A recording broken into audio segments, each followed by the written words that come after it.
Olá, primeiro ano.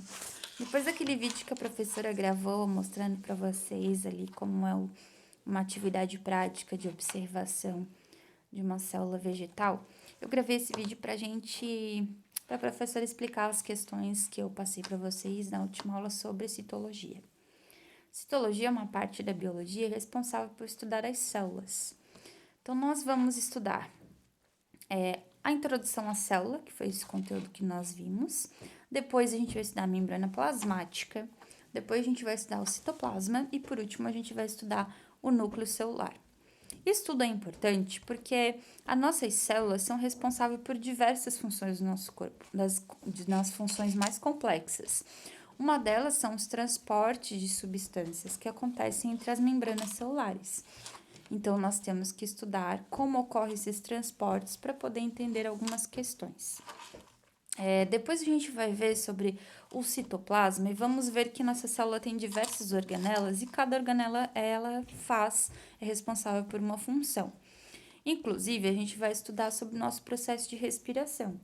Né? A gente vai compreender que respiração não é simplesmente um ato de inspirar e expirar, mas que ela envolve um sistema mais complexo que está envolvido com a energia que a gente utiliza para fazer as atividades diárias do nosso dia a dia.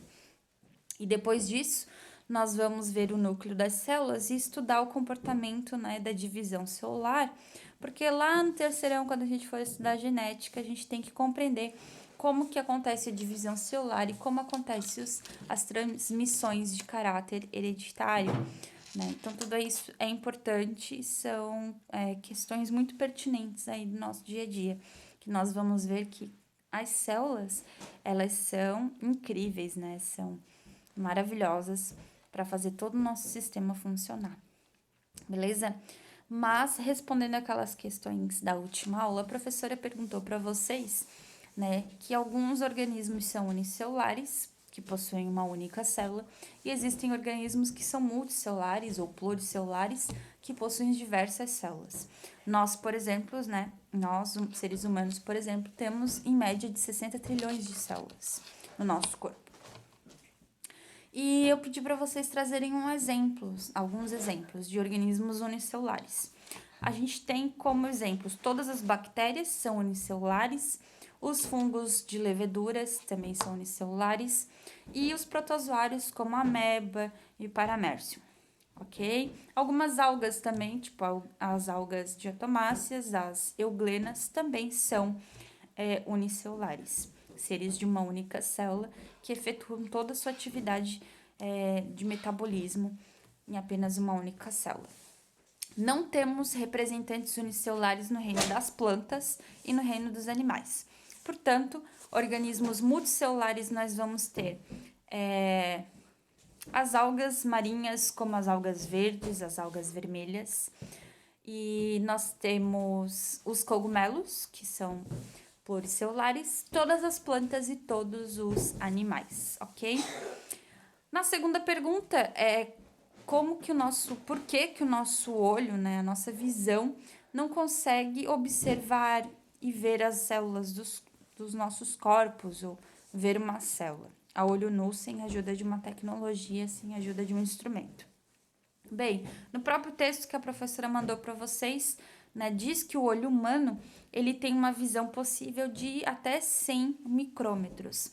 Portanto, as células são menores, né, do que 100 micrômetros e o nosso olho não tem a capacidade de enxergá-las a olho nu. Então, nós precisaríamos de instrumentos, como, por exemplo, aquele microscópio óptico que a professora mostrou, que tem a possibilidade de aumentar de 300 até 1.200 vezes. E aí, nós conseguimos observar, então, algumas células. E se algumas células são possíveis de observar o olho nu, existem sim.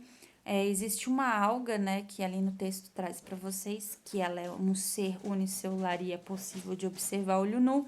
O óvulo, por exemplo, o óvulo humano tem 200 micrômetros de diâmetro, portanto, o olho nu consegue observá-lo.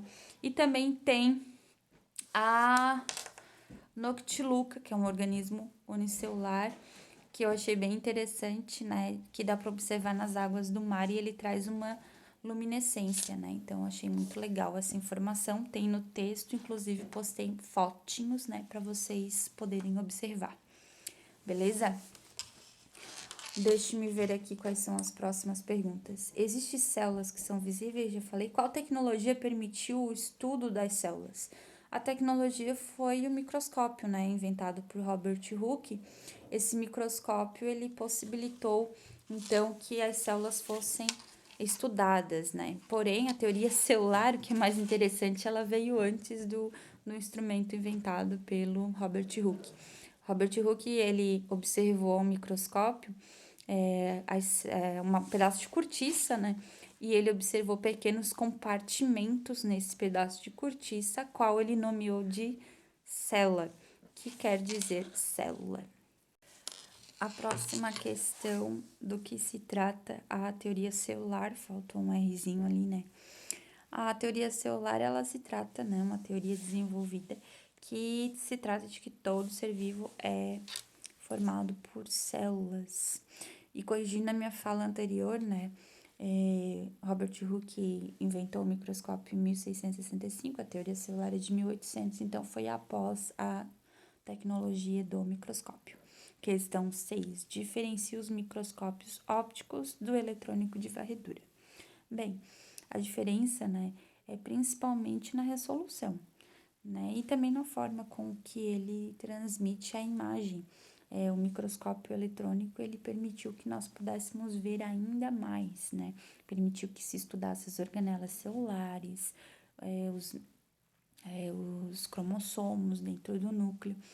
Então, e o de varredura ainda permite que faça, né, o de transmissão, que faça uma imagem 3D, né, que é ótimo, porque foi possível criar vários modelos, né, em biologia desses minúsculos compartimentos, dessas minúsculas organelas, e foi possível observá-las no microscópio, fazendo ainda um desenho em 3D, que facilitou o estudo incrivelmente de vários componentes celulares.